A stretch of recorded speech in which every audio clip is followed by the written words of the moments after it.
Okay, तो constructor पढ़ने से पहले हम लोग पहला पॉइंट ये देखते हैं कि कंस्ट्रक्टर क्या है।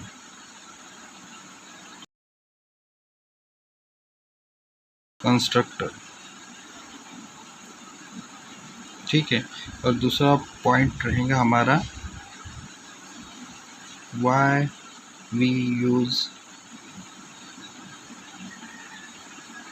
कंस्ट्रक्टर। और तीसरा पॉइंट हमारा ये रहेगा कि how many types of constructor.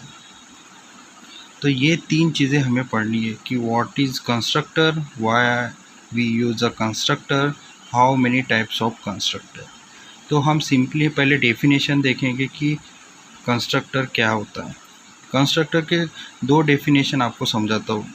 एक सिंपल डेफिनेशन ये रहेगी कि देखो देखो एग्जांपल ऐसा बताता हूँ मैं आपको कि कंस्ट्रक्टर का यूज़ इसलिए होता है। एक फॉर एग्जांपल एक कंपनी में मल्टीपल टाइप्स ऑफ एम्प्लॉय रहते हैं, उनके डाटाज रहते हैं, तो थाउजेंड्स ऑफ एम्प्लॉय रहते हैं, तो उनके डाटा इनिशियलाइज करने के लिए हम कंस्ट्रक्टर का यूज़ कर सकते हैं। एक कॉलेज में मल्टीपल टाइप्स के स्टूडेंट्स होते हैं, तो उनको इनिशियलाइज करके उनका डाटा इनिशियलाइज करने के लिए हम कंस्ट्रक्टर का यूज़ करते हैं। तो ये पहला पॉइंट यही रहेगा, to initialize the data member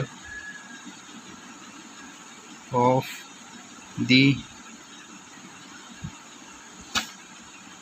new object। कोई भी डाटा का वैल्यू जो भी रहेगा उसको इनिशियलाइज करने के लिए हम कंस्ट्रक्टर का यूज़ करते हैं।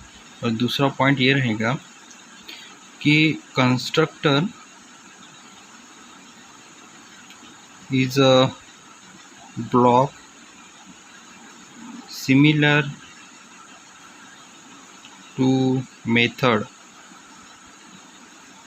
having same name as that of class name।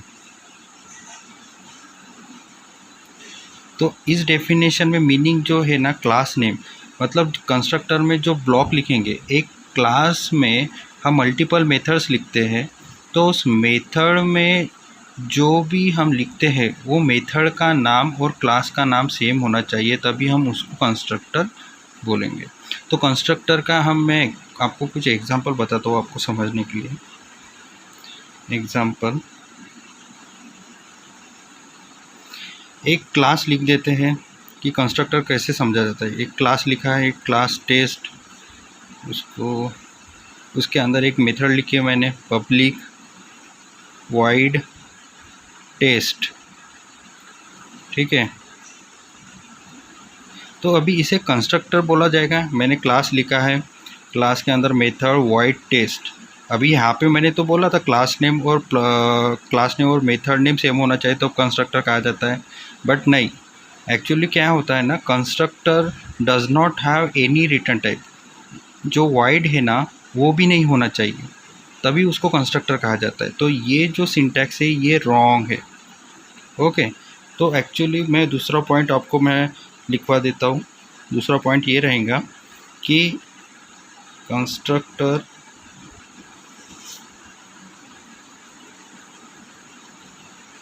does not have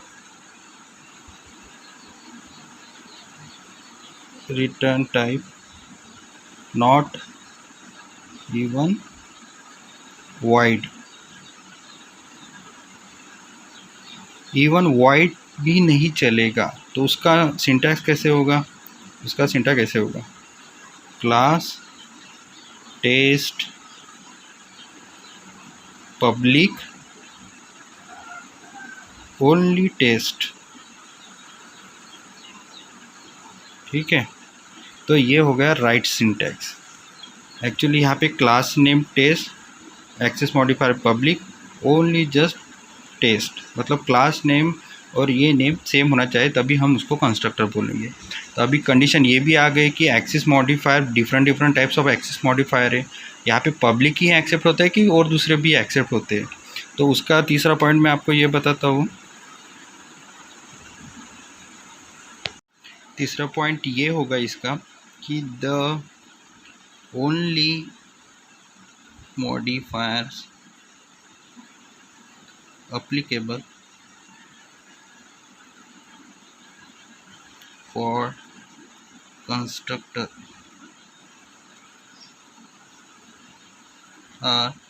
कौन से कंस्ट्रक्टर यूज़ कर सकते हैं इसमें?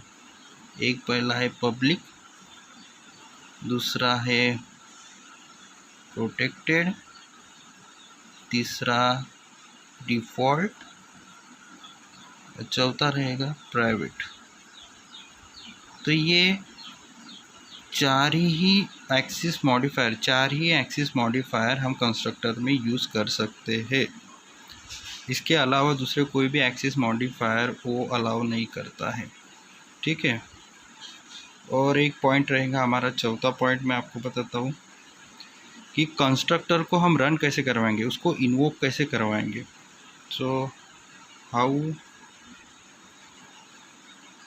कंस्ट्रक्टर इन्वोक, ठीक है।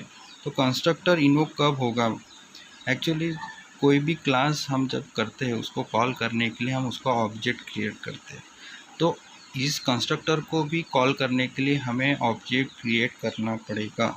ऑब्जेक्ट जब क्रिएट होगा तो ऑटोमेटिकली कंस्ट्रक्टर कॉल होगा। तो हम नोट लिख देते हैं, when we create an object तो ऑटोमेटिकली कंस्ट्रक्टर कॉल। जब भी हम कोई भी ऑब्जेक्ट क्रिएट करता है तो ऑटोमेटिकली कंस्ट्रक्टर कॉल होता है। एग्जांपल मैं आपको बताता हूँ, जो भी मेन मेथड लिखते हैं अपन, public static void main string args, ठीक है। तो उसके अंदर हम लिखेंगे, एक ऑब्जेक्ट क्रिएट कर देते, टेस्ट रेफरेंस टी